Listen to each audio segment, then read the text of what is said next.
അപ്പോൾ എല്ലാവരെയും ഒരിക്കൽ കൂടി നമ്മുടെ ഏറ്റവും പുതിയ വീഡിയോയിലേക്ക് സ്വാഗതം ചെയ്തുകൊണ്ട് വളരെ പ്രാധാന്യമർഹിക്കുന്ന വളരെ ഇമ്പോർട്ടൻ്റ് ആയിട്ടുള്ള ഒരു വിഷയമാണ് ഞാൻ ഇന്ന് നിങ്ങളുടെ മുന്നിൽ വെക്കുന്നത്. നിങ്ങൾ വിഷയം ചർച്ച ചെയ്യുക. ഞാൻ പറയുന്നത് ശരിയാണോ തെറ്റാണോ എന്തായാലും നിങ്ങളുടെ കമൻ്റ് എന്തായാലും കമൻ്റ് ബോക്സിലൂടെ എന്നെ അറിയിക്കുക. അത് പ്ലസ് ആയാലും ശരി മൈനസ് ആയാലും ശരി. അപ്പോൾ നമുക്ക് വീഡിയോയിലേക്ക് പോകാം. അപ്പോൾ നമ്മുടെ കലാമണ്ഡലം സത്യഭാമ ടീച്ചർ വളരെ വിഷമത്തിലാണ്, സങ്കടത്തിലാണ്. അവർ ഏറെ കാലത്തെ പരിശീലനങ്ങൾക്ക് ശേഷം വളരെ പ്രയാസപ്പെട്ട് ബുദ്ധിമുട്ടി കഷ്ടപ്പെട്ട് നേടിയെടുത്ത ഒരു ലോക റെക്കോർഡുണ്ട്. ആ ലോക റെക്കോർഡ് ഇതാ തകർന്നിരിക്കുന്നു. വളരെ കാലത്തെ പ്രയത്നത്തിന് ശേഷം നേടിയെടുത്ത റെക്കോർഡാണ്. ഏതാനും ദിവസങ്ങൾ മാത്രമേ അവരുടെ കൈവശം ആ റെക്കോർഡ് ഇരുന്നുള്ളൂ. ആ റെക്കോർഡ് ഇതാ തകർന്നിരിക്കുന്നു. ആ റെക്കോർഡ് തകർത്തത് മറ്റാരുമല്ല, തിരുവനന്തപുരം മേയറായ ആര്യ രാജേന്ദ്രനാണ് ആ റെക്കോർഡ് തകർത്തത്. ആ റെക്കോർഡ് എന്നത് the world's number 1 lady fraud എന്നതാണ് ആ റെക്കോർഡ്. അതിന് പുതിയ അവകാശി എത്തിയിരിക്കുന്നു.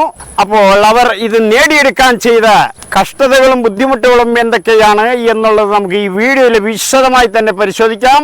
നമുക്ക് വീഡിയോയിലേക്ക് കടക്കാം. അപ്പോൾ KSRTCയുടെ ഒരു വാഹനം തൃശ്ശൂരിൽ നിന്നും തിരുവനന്തപുരത്തേക്ക് ട്രിപ്പ് പോയതായിരുന്നു. ആ വാഹനം തിരുവനന്തപുരത്തെ പ്ലാമൂട് എന്ന ജംഗ്ഷനിൽ വെച്ച് ആര്യയുടെ ഭർത്താവായ സച്ചിൻ ദേവ് എന്ന പേരുള്ള MLA ആ വാഹനത്തിന് പിന്നാലെ ഉണ്ടായിരുന്നു.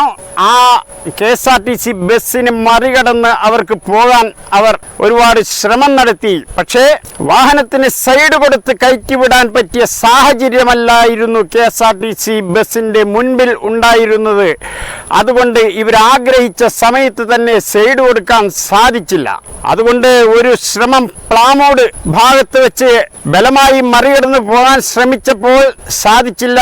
മറികടന്ന് പോകാൻ പറ്റിയില്ല, ബസ്സിൽ തട്ടും എന്നുള്ള സാഹചര്യം വന്നപ്പോൾ അവർ പിന്നോട്ടിരുന്നു, ബാക്കിലേക്ക് പോന്നു. അതിനുശേഷം പാളയം എന്ന സ്ഥലത്തെത്തിയപ്പോൾ അവർ ആദ്യത്തെ കുറ്റകൃത്യം ചെയ്യുകയാണ്. ആ KSRTC ബസ്സിന്റെ ലെഫ്റ്റ് സൈഡ് കൂടി ഇടത് സൈഡ് കൂടി ഓവർടേക്ക് ചെയ്ത് കയറിക്കൊണ്ട് തൊട്ടടുത്ത ജംഗ്ഷനിൽ അവർ ലെഫ്റ്റ് സൈഡിൽ നിന്ന് കയറി ബസ്സിന്റെ മുമ്പിലേക്ക് വട്ടം വെച്ച് അവിടെ ബസ്സിനെ തടഞ്ഞിട്ട് ആ ബസ്സിന്റെ ഡ്രൈവറെ അസഭ്യം പറയുകയാണ്. അപ്പോൾ ഈ സമയം ഡ്രൈവർ ബസ്സിൽ തന്നെ ഇരുന്നു. ബസ്സിന്റെ ഡോറ് തുറന്ന് ഡ്രൈവറെ അടിക്കാനും അസഭ്യം പറയാനും ഒക്കെ ഭാര്യയും ഭർത്താവും കൂടിയൊക്കെ ശ്രമിക്കുന്നുണ്ട്. ഇതിന്റെയൊക്കെ വീഡിയോ ദൃശ്യങ്ങളുണ്ട്. അപ്പോൾ നമുക്ക് ഇതുമായി ബന്ധപ്പെട്ട വിഷയം നമുക്കൊന്ന് കേട്ടു നോക്കാം.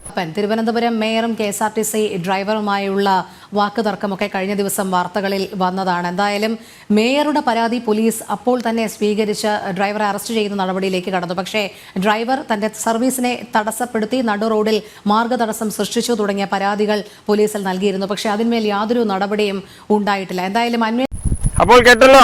അപ്പോൾ ഈ സംഭവ സ്ഥലത്ത് ഉടനെ തന്നെ പോലീസ് എത്തുകയും പോലീസ് 100% ആര്യ രാജേന്ദ്രനൊപ്പം തിരുവനന്തപുരം മേയറാണ് എന്നുള്ള ഒരു കൺസെഷൻ വെച്ചുകൊണ്ട് ആര്യ രാജേന്ദ്രനൊപ്പം നിൽക്കുകയായിരുന്നു. അപ്പോൾ ഈ ആര്യ രാജേന്ദ്രൻ നമുക്ക് ദൃശ്യങ്ങളിൽ കാണാൻ സാധിക്കുന്നത് ഒരു ലേഡി ഫ്രോഡിനെ പോലെയാണ് അവിടെ നിന്നും കുരയ്ക്കുന്നത്, അലറുന്നത്. ഇത് നാട്ടുകാരായ കൂടി നിൽക്കുന്ന നാട്ടുകാരെല്ലാം ഇവരുടെ കുരയെക്കുറിച്ചെല്ലാം മാധ്യമങ്ങളോട് പറഞ്ഞിട്ടുണ്ട്. അപ്പോൾ അവർക്ക് സൈഡ് കൊടുത്തില്ല എന്നുള്ളതായിരുന്നു ആദ്യം ഇവർ ഉയർത്തിയ വാദം. സൈഡ് കൊടുക്കാൻ ബസ്സിന്റെ മുൻഭാഗത്ത് സാഹചര്യങ്ങൾ ഉണ്ടായിരുന്നില്ല എന്നുള്ളതാണ് യാഥാർത്ഥ്യം.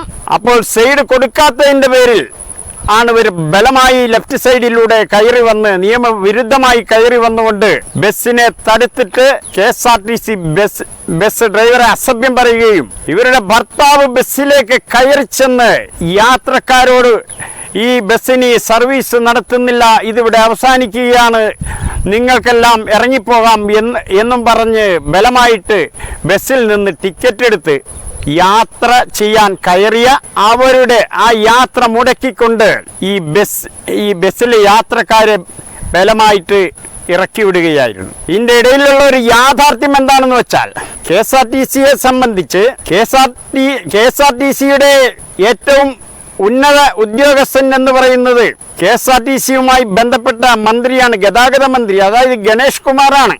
ഏറ്റവും ഉന്നതൻ. ഈ ഗണേഷ് കുമാറിന് പോലും ഒരു വാഹനത്തെ മറികടന്നുകൊണ്ട് ബലമായിട്ട് തടുത്തിടാൻ നിയമം അനുശാസിക്കുന്നില്ല എന്നതാണ് യാഥാർത്ഥ്യം.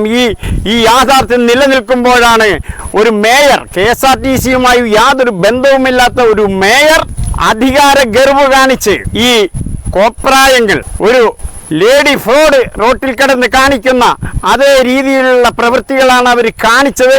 ഇത് ഏതായാലും അവർക്കും അവരെ താങ്ങുന്ന പാർട്ടിക്കും വളരെ ദൂഷ്യം ചെയ്യുമെന്നുള്ള കാര്യത്തിൽ യാതൊരു സംശയവും വേണ്ട. അപ്പോൾ ഈ സംഭവങ്ങളെല്ലാം നടക്കുമ്പോൾ ആ ജംഗ്ഷനിൽ, പാളയം ജംഗ്ഷനിൽ അവിടെ സ്ഥാപിച്ചിരിക്കുന്ന CCTV ക്യാമറയിൽ ഈ വിഷയങ്ങളെല്ലാം പതിഞ്ഞിട്ടുണ്ട്. ഈ വിഷയങ്ങൾ പരിശോധിക്കാൻ ഇതേവരെ പോലീസ് തയ്യാറായിട്ടില്ല. അപ്പോൾ ഇവർ പറയുന്നത് സംഗതി പെട്ടു എന്ന് കണ്ടപ്പോൾ, രംഗം വഷളായി മോശമാകുമെന്ന് കണ്ടപ്പോൾ, ഇത് ഗുരുതരമാവുമെന്ന് കണ്ടപ്പോൾ ഇവരുടെ ഭാഗം ജയിക്കാൻ വേണ്ടി ഇവർ നുണ പറയുന്നത് എന്താണെന്നോ, KSRTC ബസ്സിലെ ഡ്രൈവർ കൈകൊണ്ട് സെക്സി ആയിട്ടുള്ള ആംഗ്യം കാണിച്ചു, ലൈംഗിക ഇച്ഛ തോന്നുന്ന രീതിയിലുള്ള ആംഗ്യം കാണിച്ചു എന്നാണ് പറയുന്നത്. അപ്പോൾ ഇവിടെ ഇത് ശുദ്ധ അസംബന്ധമാണെന്നും നുണയാണെന്നും മനസ്സിലാക്കാൻ യാതൊരു ബുദ്ധിമുട്ടുമില്ല. ഒരു KSRTC ബസ്സിലെ ഡ്രൈവർ ഇരിക്കുന്ന സീറ്റിൽ നിന്നും വളരെ അകലം പാലിച്ചിട്ടാണ് ഡ്രൈവർ സൈഡിലുള്ള ഡോർ. ആ ഡോറിന് പുറത്തേക്ക് കൈ നീട്ടിയാൽ തന്നെ കൈപ്പത്തി മാത്രമേ പുറത്തേക്ക് കിടക്കുകയുള്ളൂ, അതിലപ്പുറത്തേക്ക് കൈ നീളുകയില്ല. ഇത് രാത്രിയാണ് സംഭവം. രാത്രി ഈ ബസ്സിന്റെ പിന്നിൽ നിന്ന് സഞ്ചരിക്കുന്ന കാറ്, അത് ഇവരുടെ ഔദ്യോഗിക വാഹനമാണ്. ഈ ഔദ്യോഗിക വാഹനം ഏതായാലും ബസ്സിനോളം വലിപ്പം ഉള്ള വാഹനമായിരിക്കില്ല. ഒരു കാറോ അല്ലെങ്കിൽ കാറിന്റെ കാറ്റഗറിയിൽപ്പെട്ട ഒരു SUV രീതിയിലുള്ള ഏതെങ്കിലും വാഹനമായിരിക്കും. ബസ്സിന്റെ മറ കൊണ്ട് KSRTC ബസ്സിലെ ഡ്രൈവർ കാണിക്കുന്ന സിഗ്നലുകൾ, കൈകൊണ്ട് കാണിക്കുന്ന ആംഗ്യങ്ങൾ ഒരു കാരണവശാലും ഈ കാറിലുള്ളവർക്ക് കാണാൻ സാധിക്കില്ല, പ്രത്യേകിച്ച് രാത്രിയാണ് എന്നതുകൊണ്ട് തന്നെ. തന്നെയുമല്ല, ഒരു കൈ മാത്രം ഉപയോഗിച്ച് ഇവർ പറയുന്ന രീതിയിലുള്ള സെക്സി സിഗ്നലുകൾ കാണിക്കാൻ സാധ്യമല്ല. അതിന് രണ്ട് കൈയിൻ്റെയും സഹായം വേണ്ടിവരും. ഇത് ശുദ്ധ അസംബന്ധവും നുണയുമാണ്. അവർക്ക് പിടിച്ചു നിൽക്കാൻ യാതൊരു ഗത്യന്തരവുമില്ല എന്ന് കണ്ടപ്പോൾ അവർ പറയുന്ന അസംബന്ധമാണ്. ഇപ്പോൾ കേരളം ഭരിക്കുന്നത് കമ്മ്യൂണിസ്റ്റ് സർക്കാരാണ്. കമ്മ്യൂണിസ്റ്റ് സർക്കാരിന് ഏറ്റവും കൂടുതൽ ആഭിമുഖ്യം തൊഴിലാളി വർഗത്തോടാണ്. ഇപ്പൊ ലോക തൊഴിലാളി ദിനം 1-2 ദിവസത്തിന് ശേഷം ലോക തൊഴിലാളി ദിനം വരുന്നു. ഈ സമയത്ത് പോലും ഈ ബസ്സിലെ തൊഴിലാളിയെ ആക്രമിക്കുന്ന അധികാരത്തിന്റെ അന്ധത ബാധിച്ച മണിമാളികയിൽ അന്തിയുറങ്ങുന്ന ഈ വിഭാഗം ഈ തൊഴിലാളിയെ ആക്രമിക്കാൻ ശ്രമിച്ചിട്ടും അസഭ്യം പറഞ്ഞിട്ടും വഴിയിൽ ആ വ്യക്തിയുടെ വാഹനം തടുത്തിട്ടിട്ടും സർക്കാർ സപ്പോർട്ട് ചെയ്തത്, സർക്കാർ സംവിധാനങ്ങൾ സഹായിച്ചത് ഈ മേയറായ ആര്യയെയും MLA ആയ ആര്യയുടെ ഭർത്താവിനെയുമായി. അപ്പോൾ നമുക്ക് ഈ തൊഴിലാളി ദിനം, അതിനെന്താണ് പ്രത്യേകത? അപ്പൊ തൊഴിലാളി ദിനവുമായി ബന്ധപ്പെട്ട ഒരു വിഷ്വൽ എന്ന് നമുക്ക് കണ്ടുനോക്കാം. പക്ഷേ ലോക തൊഴിലാളി ദിനം, തൊഴിലാളി വർഗ പാർട്ടി ഭരിക്കുന്ന കേരളം എന്ന സംസ്ഥാനം, അവിടുത്തെ തൊഴിലാളിക്ക് ഒരു പ്രശ്നം ഉണ്ടാകുന്നു. പറഞ്ഞു വന്നത് KSRTCയിലെ ഡ്രൈവറായ യദുവിൻ്റെ പ്രശ്നമാണ്. അതായത് യദു ഒരു തൊഴിലാളിയാണ്. ഈ തൊഴിലാളിക്കെതിരെ ഒരു ജനപ്രതിനിധി ഒരു ആരോപണം ഉന്നയിച്ചു. അപ്പോൾ അതേ തുടർന്നുള്ള കേസ് അന്വേഷണമൊക്കെ നടക്കുന്നു. ഇപ്പോൾ യദു വണ്ടി ഓടിച്ചിരുന്ന, അതായത് യദു ഓടിച്ചിരുന്ന KSRTC ബസ്സിൽ 3 CCTV ക്യാമറ ഉണ്ടായിരുന്നു. അപ്പോൾ ഇതിൽ ആരോപണങ്ങൾ ആരുടെയാണ് ശരിയെന്നറിയാൻ പോലീസ് ഈ വാഹനത്തിലെ CCTV ദൃശ്യങ്ങൾ പരിശോധിക്കാൻ തീരുമാനിച്ചു. അങ്ങനെ പോലീസ് ഇന്ന് തമ്പാനൂർ ബസ് സ്റ്റാൻഡിലേക്ക് എത്തുന്നു. CCTV ദൃശ്യങ്ങൾ പരിശോധിക്കാൻ ശ്രമിക്കുന്നു. 64 GB മെമ്മറി കാർഡാണ് ഇതിനകത്തുള്ളത്. പക്ഷേ പോലീസ് ചെല്ലുമ്പോൾ ഇതിനകത്ത് മെമ്മറി കാർഡില്ല. അപ്പോൾ പെട്ടെന്ന് മെമ്മറി കാർഡ് അപ്രത്യക്ഷമായോ, ചിലപ്പോൾ ആരെങ്കിലും എടുത്തിട്ട് പോകുന്നതാകാം, അങ്ങനെയൊക്കെ സംഭവിക്കാം. പക്ഷേ 4 KSRTC ബസ്സുകളിലാണ് ഒരേ സമയം ഈ പറയുന്ന CCTVകൾ സ്ഥാപിച്ചത്. ഇതിൽ മറ്റു 3 ബസ്സുകളിലും മെമ്മറി കാർഡുണ്ട്. ഒരെണ്ണത്തിലെ മെമ്മറി കാർഡ് വാനിഷായിപ്പോയി. എന്തായിരിക്കും സംഭവിക്കുക? എന്നാൽ ഈ ബസ്സിൽ ക്യാമറ സംവിധാനമുള്ള ബസ്സാണിത്. ഈ പോലീസ് ഡ്രൈവർക്കെതിരെ നടപടിയിലേക്ക് നീങ്ങുമ്പോഴും ബസ്സിലെ ക്യാമറ പരിശോധിക്കാൻ ഞാൻ ഈ വീഡിയോ ചെയ്യുന്നതുവരെ പോലീസ് തയ്യാറായിട്ടില്ല. പിന്നീട് അറിഞ്ഞത് ഈ ബസ്സിലെ ക്യാമറയിൽ കൊടുത്തിരിക്കുന്ന മെമ്മറി കാർഡ് അത് കളവ് പോയി കാണാനില്ല എന്നാണ്. അതായത് ക്യാമറ പരിശോധിച്ചാൽ 100% ആര്യക്കെതിരെ നടപടിയെടുക്കേണ്ടി വരും, കേസെടുക്കേണ്ടി വരും. ഡ്രൈവർ നിരപരാധിയാണെന്ന് ആ ക്യാമറയിലൂടെ തെളിയും. ഏതാണ്ട് ഒരാഴ്ചക്കാലത്തോളം ഈ മെമ്മറി കാർഡിലെ ദൃശ്യങ്ങൾ സ്റ്റോറേജിലുണ്ടാവും. ഇനി കളവ് പോയ മെമ്മറി കാർഡ് പിന്നീട് കിട്ടുകയാണെങ്കിലും ഈ ഒരാഴ്ചക്കാലം കഴിഞ്ഞതിന് ശേഷമേ ഈ കാർഡ് കിട്ടുകയുള്ളൂ.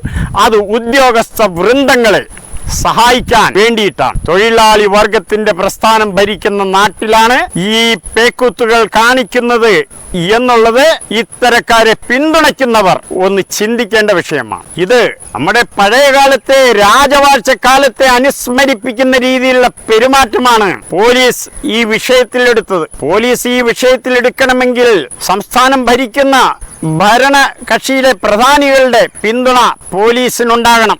ആയതുകൊണ്ട് ഈ വിഷയത്തിൽ ഈ ഡ്രൈവർക്ക് നീതി കിട്ടണം. അതിനുവേണ്ടി ജനങ്ങളാൽ കഴിയുന്ന സപ്പോർട്ടുകളും സഹായങ്ങളും ഒക്കെ ഈ ഡ്രൈവർക്ക് ചെയ്തു കൊടുക്കണം എന്നാണ് ഞാൻ പറയുന്നത്. ചില രാഷ്ട്രീയ പ്രസ്ഥാനങ്ങളുടെ അന്ത്യനാളുകൾ അടുക്കുമ്പോൾ തോന്നുന്ന ചില തോന്നലുകളാണ് ഇത്തരം പ്രവൃത്തികൾ ചെയ്യാൻ അവരെ പ്രേരിപ്പിക്കുന്നത്.